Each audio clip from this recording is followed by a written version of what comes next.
आज की समाअत में क्या हुआ, एक नज़र डालते हैं।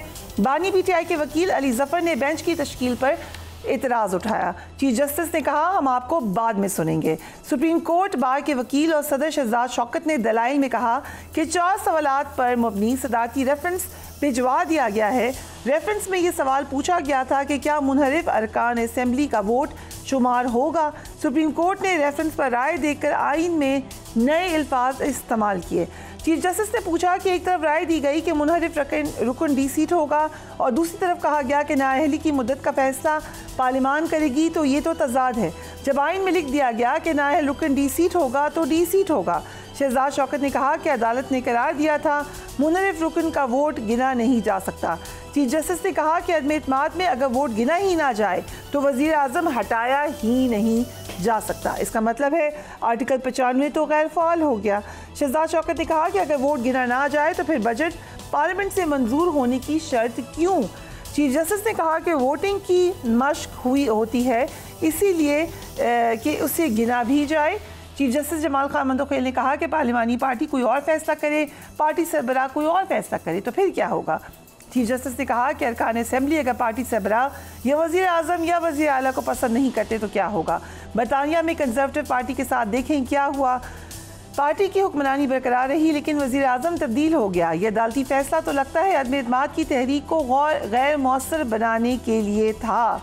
तहरीक इंसाफ के वकील बैरिस्टर अली जफर ने कहा कि मुल्क में जुडिशल क्राइसिस हो चुका है। इस वॉच में एक बेंच जो है जो रिव्यू सुन रहा है वो ऑथर जज के बगैर सुन नहीं सकता। ये जस्टिस मुनीर अख्तर साहब ने खत में भी लिखा है। तो ये सारे मामलात हैं जिससे हमारे मुल्क में आईनी क्राइसिस तो है लेकिन अब एक जुडिशल क्राइसिस भी पैदा हो गया है और ये ऐसा सीरियस जुडिशल क्राइसिस है कि ये पूरे मुल्क को, पूरी जमहूरियत को, पूरे आइन को और इस खूबसूरत इंस्टीट्यूशन जिसके सामने हम खड़े हैं उसको भी हिला सकता है और गिरा सकता है। इस पर बात करेंगे। हमारे साथ मौजूद हैं शेख वकास अकरम साहब। शेख साहब, thank you so much for joining us on the programme. आज आर्टिकल 63 नजरसानी केस में नया बेंच बन गया है। अगर 63A का फैसला वापस हुआ, मुनहरिफ अरकान का वोट शुमार होने लगा तो फिर तो आईनी तरमीम मंजूर हो जाएंगी। देखें, उस वक्त भी फिर आपको बंदों की ज़रूरत होगी और बंदे जो हैं वो पूरे करने पड़ेंगे हुकूमत को। लोटाक्रेसी को, हॉर्स ट्रेडिंग को, करप्शन को, पैसों को, बदमाशी को, इसको ये अगर प्रमोट करते हैं अपने किसी फैसले की रूह से, जिसको पार्लियामेंट्स ने बड़े अरसे पार्टियों ने आपस में बैठ के जिसका ये फैसला किया था और उसके ऊपर एक जजमेंट भी आ गई, और अब अगर ये ऐसे करते हैं तो ये इस मुल्क के जमहूरी सिस्टम को तबाह कर रहे हैं। मगर जो आपने अगली बात की, जो आपका असल सवाल है कि फिर तो ये कर लेंगे, मगर फिर भी इनको बंदों की ज़रूरत है ना, ये हॉर्स ट्रेडिंग कराने के लिए भी लोग चाहिए। तो लोग तो मैं नहीं समझता कि इस वक्त इतने आसान है उठाने, क्योंकि आसान होते तो ये पहले भी करवा लेते। तो तकरीबन अब नंबर पूरा करना तो इन्होंने है जी, ये इनकी जिम्मेदारी है।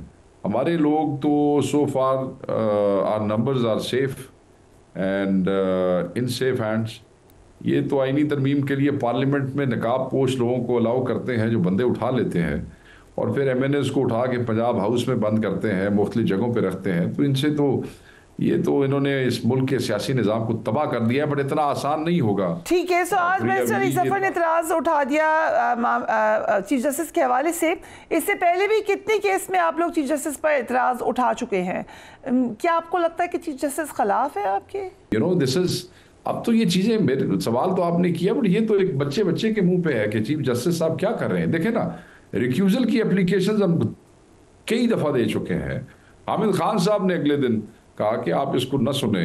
हमारे लोगों ने रिक्यूजल की एप्लीकेशंस दी हैं कि जनाब आपकी family are very vocal against Imran Khan साहब एंड PTI। सो ये इखलाकी जवाज़ नहीं बनता। हम आपको कहते हैं कि आप इस बेंच में ना बैठे, आप ना सुने, मगर मौसूब जो है वो चीफ जस्टिस साहब वो बसिद हैं कि मैं सुनूंगा। क्यों भाई? और ये जुल्म है पाकिस्तान के इदारों के। सो दूसरी तरफ खबर यह है कि आप लोग JUIF के साथ मिलकर PTI एक मुसवदे पे काम कर रही है आईनी तरमीम के लिए। Is that correct? हम कोई नया एजेंडा नहीं बना रहे हैं, हम कोई नया मुसवदा नहीं तैयार कर रहे हैं। हमें जब हमारा वफ्द मिला मौलाना साहब से, जो कि बड़ी इनकरेजिंग मुलाकात थी, he said his shoulder will not be used against democracy or judiciary.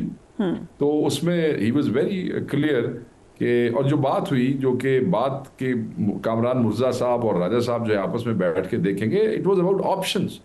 He was trying to convince us, we are trying to convince him, but we are on one page that हम आइन पे ये हमला जो है वो नहीं होने देंगे. So कोई नया मुसवदा नहीं है जी. जब हम आइन की तरमीम के खिलाफ हैं तो हम खिलाफ हैं, बस एंड ऑफ द स्टोरी. तो उस पर उन पे अगर कोई एक दो शकों पे उनको रिजर्वेशन है या वो कोई उसकी और हैयत या शेप चाहते हैं तो उस पर डिस्कशन हो सकती है, मगर अभी तक कोई ऐसी बात नहीं. बस शेख साहब, आपको कितना ट्रस्ट है कि फजल रहमान आखिरी वक्त तक खड़े होंगे आप लोगों के साथ? देखिए जी, अभी तो ये भी किसी को नहीं पता कि किसका आखिरी वक्त कब आना है और आखिरी वक्त क्या होता है और कैसे होता है, मगर जो आपका मतलब है एक पॉलिटिकल, उसके मैं आपको सिर्फ ये कह सकता हूँ कि सो फार मौलाना is standing strong and standing with constitution.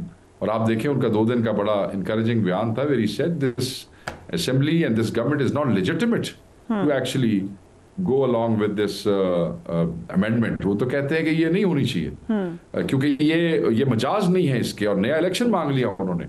तो मैं समझता हूँ कि अब मौलाना तो अभी तकड़े खड़े हैं, देखें क्या होता है आगे, और हमें उम्मीद है कि वो खड़े रहेंगे. हमसे तो बड़ी अच्छी बात है उनकी.